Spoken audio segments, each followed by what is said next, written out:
주님께서 여러분과 함께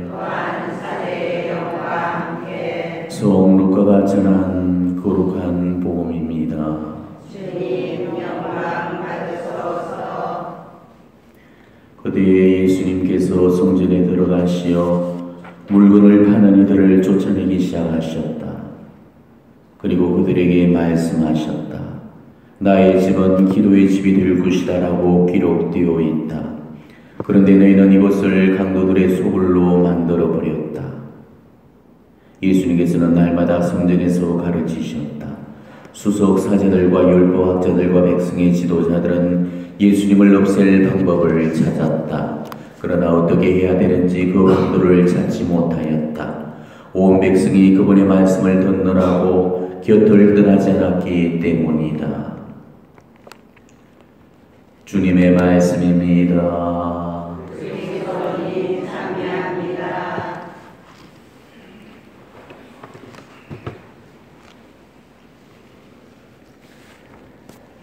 오늘 복음은 성전 정화 사건을 다루고 있습니다. 얼마 전에 라테라노 성전 봉헌 기념일에 바로 이 복음을 놓고 다뤄드린 적이 있습니다. 기억나시죠?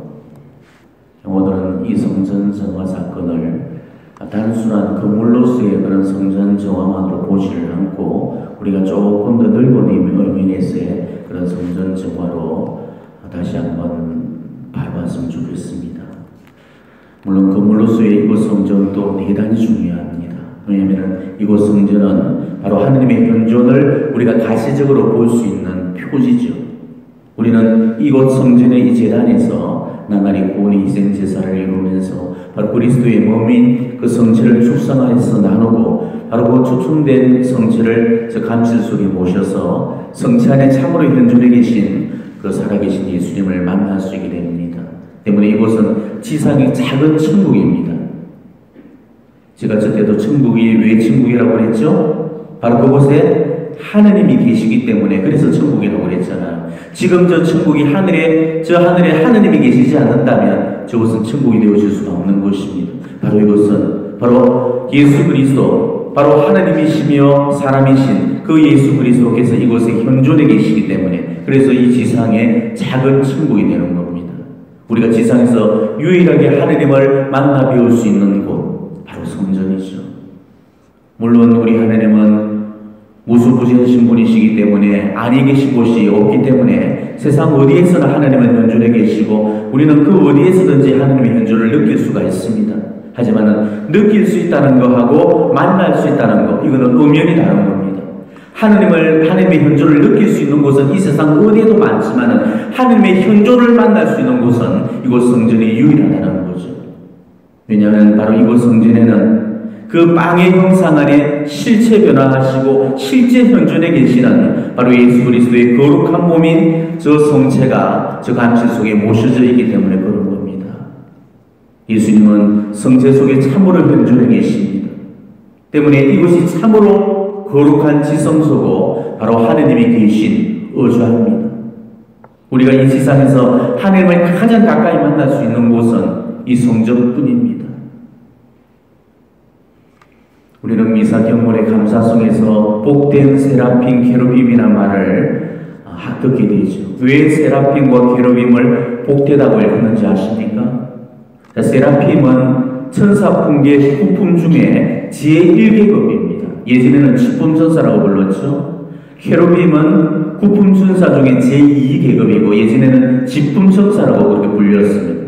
바로 둘 다가 하느님의 의자 앞에서 하느님을 모시고 시중드는 그런 역할을 하기 때문에 그래서 복되다는 표현을 쓰시죠.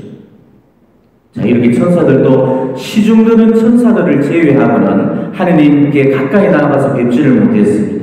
천국의 성인들도 하느님의 지복의 빛을 받고 있으면서도 하느님의 의자까지는 나올 수가 없습니다. 근데도 우리는 매일 이 지성소에 들어와서 하느님의 의자 앞에 앉을 수 있는 그런 놀라운 특권을 부여받았다는 거죠. 지극히 순수한 천사들도 지극히 거룩한 성인들마저도 천주를 가까이서 뵙기 합당치 못하는데 우리같이 더러운 주인들이 겁없이 물이 하나님을 만난다는 거, 이게 말이나 될 법한 소리겠습니까? 거기다가 천사들도 감히 모시지 못하는 예수 그리스도의 신령한 몸을 영한다는 거, 이거는 그 누구도 상상조차 하지 못하는 일입니다. 여러분이 매일매일 미사를 하면서 아무 생각 없이 오물거리면서 주워 먹고 있는 그 성체가 하늘의 천사들도 감히 먹지 못할 그 부러워할 예수 그리스도의 신령한 몸이라는 사실을 우리는 깨달으셔야 되는 겁니다. 우리가 이런 사실을 깨닫는다면 정말 우리의 성체 배령은 결코 거랑하게 배령되어지지 못할 겁니다. 지금 얼마나 많은 신자들에 의해서 성체 모독과 독성이 저질러지고 있는지 모릅니다. 그렇지만 성체 대전에서의 모래만이 독성이 아닙니다. 잡담을 일삼고 스마트폰이 울리고 쓰레기가 나뒹굴고 다리를 꼬고 앉고 난하고 요란한 그런 요염한 옷차림과 슬리퍼에 추리닝을 입고 오는 것만, 그런 것만 모래가 아니란 말이죠. 지금 이런 외적 성전보다 우리의 내적 성전에서 어쩌면 더 큰 모래와 모독이 자행되고 있고 내적 성전에서의 그 독성이 하늘을 찌르고 있는 그런 실정입니다. 얼마 전에 한국 천주교에서는 정말 경악할 만한 충격적인 사건 하나가 벌어졌죠. 바로 오마드라는 이 단체의 회원 하나가 성체를 몰래 가져다가 불에 태워서 훼손시켰던 그런 사건이었습니다. 한국 천주교에서는 공식적인 입장을 내면서 대단히 우려스러운 표명을 했죠. 우리 신자들도 이번 사건에 경악하며 큰 충격에 휩싸였습니다. 성체가 불에 모실러져서 태워졌다는 것, 대단히 마음 아프고 정말 있어서는 안 될 모독이고 불경이고 독성입니다. 그렇지만은 이런 것만이 성체 모독이 아닙니다. 이런 것만이 불경이고 모독이 아니라는 거죠. 어쩌면은 성체를 불질러서 훼손시키는 것보다도 훨씬 더 지독한 독성은 성체를 거룩한 감시를 모시지 않고 더럽고 불길한 곳에다, 즉 죄로 더럽혀지고 악으로 오염된 곳에 성체를 묻혀놓는 일입니다. 이만큼 경악할 만한 불경과 독성이 없는 거죠. 구약의 성전은 하나님의 현존이 느껴지는 곳이었지만은 이 신약의 성전은 바로 살아계신 하나님이시고 우리의 주님이신 예수님께서 실제적으로 현존해 계시는 곳입니다. 하나님은 바로 저 감실 속에 실제로 현존해 계십니다. 자, 그렇다면 저 감실 속에 성체가 모셔져 있기 때문에 예수님께서 저 감실 속에 현존해 계신다면 나날이 성체 배령을 하고 있는 우리 몸은 얼마나 더한 그런 거룩한 감실이 되겠고, 성체를 담아서 모셔놓은 성함 중에 이보다 더 살아있는 성함이 어디가 있겠습니까? 그렇다면 하나님께서 가장 강력하게 현존해 계시는 곳이 바로 우리의 내적 성전인 우리들 마음인 거예요. 이곳 성전만이 성전이 아닙니다. 우리는 외적 성전에서 저질러지고 있는 그런 독성적인 행위에만 집중되어서는 안 됩니다. 그보다도 더욱더 마음 아파야 되는 것은 바로 우리의 이 내적 성전이 더럽혀지고 짓밟히는 데 있습니다. 얼마나 많은 독성과 모독과 무례가 이 내적 성전 안에서 자행되어지고 있습니까? 성체 배령을 더럽히고 있고 모독하고 있는 그런 모령 성체가 판을 치고 있습니다. 자, 그렇게 따진다면 우리가 기껏 한 개의 성체가 훼손되어진 것을 가슴 아파하고 있지만은 지금도 수천 수만 개의 성체가 나날이 훼손되어지고 있는 것, 그런 우리는 마음 아파하고 있지 않죠. 성체를 영하지 않는 자들에 의해서 저질러지고 있는 그런 모독과 독성보다도 성체를 영하는 자들에 의해서 저질러지고 있는 모독과 독성이 훨씬 더 심각하고 지독한데도 성체의 이런 외적 훼손에만 우리가 호들갑을 떨면서 거기에만 지나치게 집중을 하고 있다는 것이죠. 지금 여러분들이 하고 있는 성체 배령이 성체를 훼손시키는 행위가 아니라고 자신있게 말할 수 있는 사람이 우리 중에 몇이나 있겠습니까? 우리 역시도 이 모양과 형태만 달리할 뿐이지 어떤 식으로든지 지금 성체 훼손에 동참을 하고 있는 겁니다. 사제의 축성에 의해서 성변화가 되어서 작은 제병 속에 예수 그리스도께서 실제적으로 현존해 계신다는 사실을 굳은 믿음 속에서 받아들이지를 못하고 조금이라도 의심하고 있으면서 그렇게 성체 배령을 하고 있다면 이것보다 더 심각한 그런 성체의 훼손이 어디가 있겠습니까? 성체 안에 예수 그리스도께서 참으로 현존해 계신다는 사실을 우리는 잘 모르고 있지만 사탄 마귀들은 너무 잘 알고 있습니다. 프리메이슨이라는 사탄의 단체가 있습니다. 들어보신 분도 계시겠지만 많은 분들이 모르실 겁니다.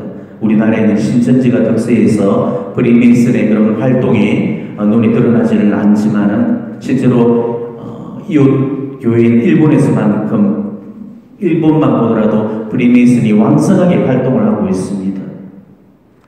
그 밖에도 지옥불협회, 사탄교 이런 이름의 크고 작은 사탄을 숭배하는 사탄주의 집단들이 이 세상에는 많습니다. 사탄주의자들은 블랙메스라고 불리는 검은 미사를 드립니다. 그러니까 우리 가톨릭의 성찬례를 뒤집어 엎어서 그야말로 회개망측한 독성적인 행위를 스승치 않고 자행하게 있죠. 성찬식을 모독하는 게 검은 미사의 본질입니다. 그러니까 십자가도 거꾸로 된 십자가를 씁니다. 초도 검은 초를 쓰고 있죠. 주님의 기도를 반대로 외웁니다. 하느님 자비의 시간인 오후 3시와는 반대로 사탄의 무자비의 시간인 오전 3시에 이 사탄의 미사를 드립니다. 또 사람을 죽여서 피를 뿌리는 그런 인신제사를 드리고 광란 속에서 집단 성행위까지 서슴지 않고 삼습니다. 그리고 검은 미사의 그 절정은 성체 무독과 훼손에 있죠. 성체를 훔쳐다가 모셔놓고 그 성체에다가 모독과 경물을 퍼붓고 침을 뱉고 그 앞에서 집단 성행위를 내삼고 급기야는 그 성체 위에다가 집단적으로 오줌을 싸고 분별을 퍼붓습니다. 이렇게 성체를 훼손시키고 모독함으로써 신성을 모독하는 거죠. 그런데 이 검은 미사에서 쓰여지고 있는 이 성체는 실제로 성찬례에서 축성된 그런 성체만이 쓰여집니다. 이 성체가 훔쳐져서 비싼 값에 거래가 되고 있는 거죠. 손으로 성체를 받아서 성체를 배령하지 않고 몰래 숨겨가서 성체를 팔아넘기는 식으로 그렇게 이루어지고 있습니다. 그런데 굉장히 흥미로운 사실은 그 많은 그리스도교 종파들 중에서 오로지 로마 카톨릭의 미사에서 축성된 그 성체만이 사탄에게 드려지는 검은 미사에서 사용되어진다는 사실에 우리는 주목하셔야 됩니다. 개신교의 성찬례에서 축성된 성체, 성공회의 성찬례에서 축성된 성체, 정교회의 성찬례에서 축성된 성체는 사들이지 않는다고 해요. 그래서 개신교나 성공회나 정교회에서는 사탄주의자들에 의한 성체 도난이 없다고 그럽니다. 개신교, 성공회, 정교회에서 축성된 그 성체는 아예 그릇도 보지도 않고 관심도 갖지를 않는다고 합니다. 자, 이거는 뭘 의미하겠습니까? 오로지 가톨릭만의 그 성찬례만이 유효한 그 성변화가 이루어져서 실제로 그 제병이 예수 그리스도의 몸이 된다는 것을 바로 사탄교의 예식이 증명해주고 있는 거죠. 우리는 복음에서 마귀 들린 사람들이 예수님의 신앙과 정체를 폭로한 사실을 여러 번이나 보았습니다. 우리는 당신이 누구신지를 압니다. 그랬죠. 제자들이든 군중들이든 그 누구도 예수님이 누구신지를 모르고 있었을 때도 오로지 마귀 들린 그런 사람들, 그분이 누구신지를 정확하게 알고 있었다는 사실을 우리는 주목하셔야 됩니다. 우리 눈에는 제병만 보이고 제병 속에 현존해 계시는 예수님이 안 보이지만은 마귀들은 제병 속에 현존해 계신 예수님을 볼 수 있고 알아봅니다.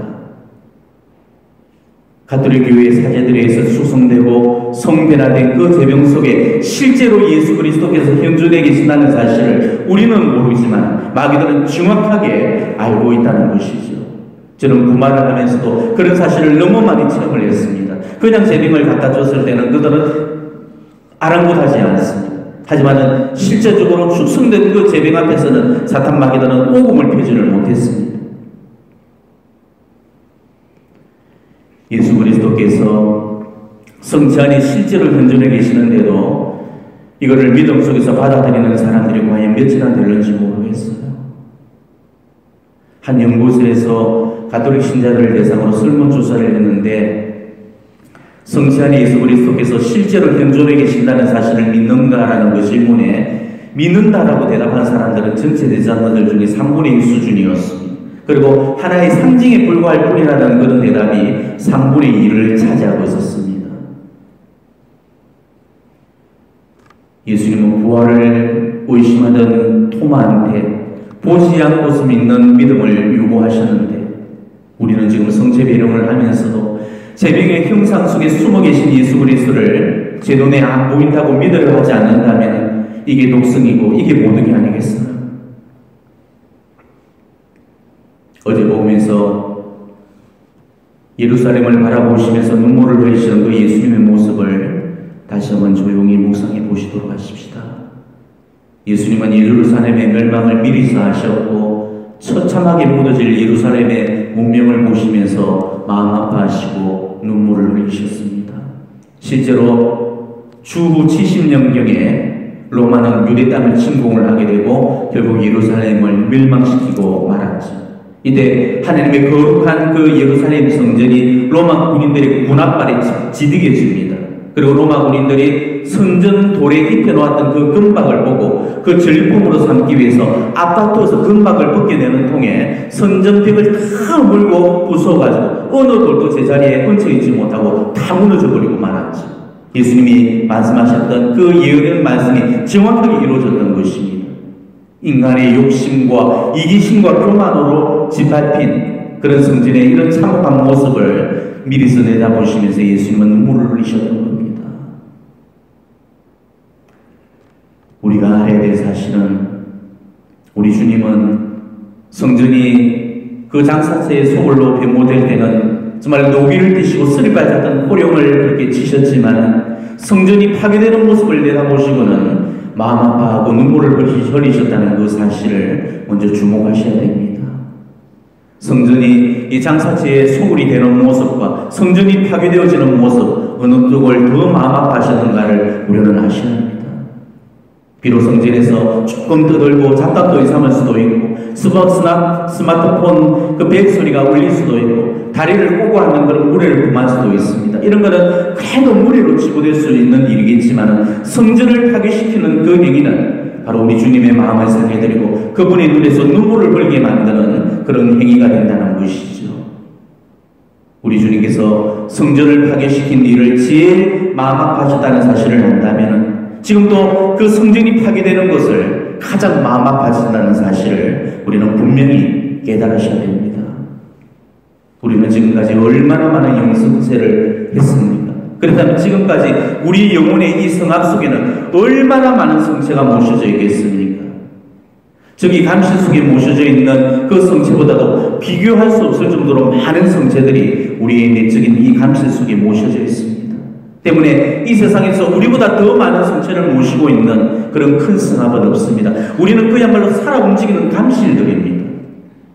그런데 우리의 성악과 감실은 어떻습니까? 저기 성악과 감실은 그래서 이 세상에서 가장 빛나고 아름답다는 그런 금으로 입혀놓았는데 여러분의 성악과 감실은 도대체 무엇으로 꾸며지고 있습니까? 정말 우리 예수 그리스도를 모실 만큼 깨끗하고 정결한 황금으로 그분의 처소를 마련해드리고 있는지를 반성해 보시기 바랍니다. 지금 우리 성전, 우리의 그 성합은 죄로 더럽혀져 있고 지금 우리의 감실은 미움과 시기질투, 교만과 이기심, 욕심으로 때가 펴 있습니다. 정말로 우리 주님을 모셔드릴 수 없을 정도로 죄로 더럽혀져 있고 악으로 파괴되고 있죠. 주의를 구하거나 돼지 상태에서도 고해 성사도 받지 않고 영성체 행렬에 줄을 서서 예수 그리스도의 신령한 성처를 받아 영하는 이들이 판을 치고 있습니다. 물에도 이런 물에가 없고 독성도 이런 독성이 없는 겁니다. 대제 중에 성체를 모시는 것은 모령 성체입니다. 성체 안에 계신 예수님을 모독하는 행위입니다. 사탄주의자들이 성체를 훼손하고 모독하는 행위와 다를 바가 없습니다. 그런 영성체는 그 영혼에게도 어떤 선익도 주지 못할 뿐더러 오히려 하느님의 진노를 부르는 그런 짓입니다. 바로 사도께서 뭐라고 하셨습니까? 주님의 몸을 분별 없이 먹고 마시는 자는 자신에 대한 심판을 먹고 마시는 것입니다 라고 했습니다. 그러니까 모령성체는 곧 멸망이라는 소리입니다. 지금 모령성체로 말미암아서 영혼의 구령은커녕 멸망의 길로 들어서고 있는 영혼들이 얼마나 많은지 모릅니다. 이제 더 이상 죄악으로 성체를 모독하면서 자기 가치를 스스로 파괴하는 그런 행위를 중단하십시오. 고해 성사 없이 그렇게 성체 배령을 하고 있다면 더 이상 독성의 죄를 여기서 멈추십시오. 우리가 정말 독성을 범할 때마다 우리 주님은 마음 아파하시고 눈물을 흘리고 계십니다. 성모님은 다락방 메시지, 즉 성모님께서 지극히 사랑하시는 아들 사제들에게라는 그 책에서 일찍이 성체 모독이 저질러주고 있는 그 세태를 누누이 개탄을 하셨습니다. 성모님은 이렇게 말씀하십니다. 성체 안에 계시는 예수 성심께서 너희 가운데 당신의 거룩한 거처로 삼으시는 곳에서 당신 자신의 집에서 당신 자신의 제자들로부터 또다시 상처받고 계신다. 지금만큼 합당치 못하게 영성체를 함부로 하는 사람들이 많은 시대는 일찍이 없었다. 이렇게 개탄하셨습니다. 그러시면서 모령성체의 급증으로 말미암아 교회가 내부적으로 큰 타격을 받고 있다. 이렇게 강력하게 규탄을 하시면서 어머니다운 그런 고소와 애원으로 제발 그만해라, 제발 그만해다오 이렇게 꾸짖으십니다. 그러면서 사제들에게도 엄격하게 일러주셨습니다. 모든 사람이 합당한 준비를 갖추어 예수 성체에 다가가도록 도와주오라. 이를 위해서 너희는 신자들에게 죄의식을 길러주고 그들이 은총상체에서 영성체를 하러 나가도록 공고하고 고해성사를 자주 받도록 가르쳐줘야 한다. 대저 중에 있는 사람은 성체를 받아 모시기 전에 반드시 고해성사를 받아야 하는 것이다. 너희는 내 가련한 자녀인 주인들에게 고해성사를 자주 받아야 할 필요성을 깨닫게 하고 대저 중에 있는 사람은 영성체 전에 반드시 그렇게 해야 된다고 일러줘라. 누누이 이런 말씀을 하셨습니다. 성체 안에 참으로 계시는 예수님의 현존을 더 이상 믿지 않는 자들과 중주의 상태에 있으면서도 고해 성사를 받지 않고 영성치 않은 자들에 의해 얼마나 많은 독성죄가 저질러지고 있는지 모른다. 모령성체가 자연되기 때문에 교회는 온통 상처 투성이다. 정말 이런 메시지들은 너무너무 많아서 제가 일일이 소개를 다 해드리기가 어렵습니다. 예수님께서 예루살렘을 바라보시면서 왜 오셨겠습니까? 예루살렘의 멸망을 바라보시면서 오신 거였습니다. 예수님께서는 바로 우리가 이 내적 성전을 독성과 모독으로 파괴시키는 그 모습을 바라보시면서 눈물을 흘리십니다. 오시는 까닭은 바로 우리가 걷는 이 모령성체의 길이 바로 멸망을 부르고 멸망을 집중하는 길이기 때문에 그래서 우리의 운명을 내려다보시면서 눈물을 흘리시는 겁니다. 제발 더 이상의 독성을 중단하십시오. 우리는 파티마 메시지의 마지막 경고를 새겨드리셔야 됩니다. 이제 더 이상 하나님의 마음을 상해드려서는 안 된다. 그분은 이미 너무나 많은 상처를 입으셨단다. 제발 여러분들만이라도 이 독성적인 영성체를 중단하시고 올바른 참회와 눈물의 회개로서 영적인 준비가 된 그런 영성체가 이루어지길 바랍니다. 그래서 가장 거룩하고 성결한 감실 속에 그분을 모셔드리고 그분의 현존을 이 세상 앞에 드러내는 그런 걸어다니는 살아있는 감실이 되어주시기를 바랍니다. 오늘 여러분의 내적 성전은 과연 얼마나 정화가 되어 있습니까? 지금 얼마나 깨끗한 심령으로 성체 배령을 할 준비가 되어 있습니까? 고해성사를 보신 지 한 달이 넘지는 않았습니까? 내가 한 달 동안 씻지도 않고 목욕도 하지 않았다면 얼마나 냄새가 나고 더럽겠어요. 똥통보다도 더한 악취가 진동을 하고 있을 겁니다. 바로 그 똥통에다가 우리 주님을 모실 작전입니까? 여러분마저도 모독과 독성을 범하면서 우리 주님을 슬프게 하고 눈물 흘리게 하지 마십시오. 이제 더 이상의 독성이 저질러져서는 안 됩니다. 그분은 이미 너무나 많은 그런 상처와 타격을 입으셨습니다. 정말 우리만이라도 성체 안에 계신 예수님을 참으로 위로해드리고 정말 불경자들이 범하고 있는 독성죄를 기억할 수 있는 그런 배상의 영성체를 하시길 바랍니다. 그래서 우리 내적 성전부터 깨끗이 정화하는 그런 성전 정화가 이루어지기를 진심으로 축원합니다.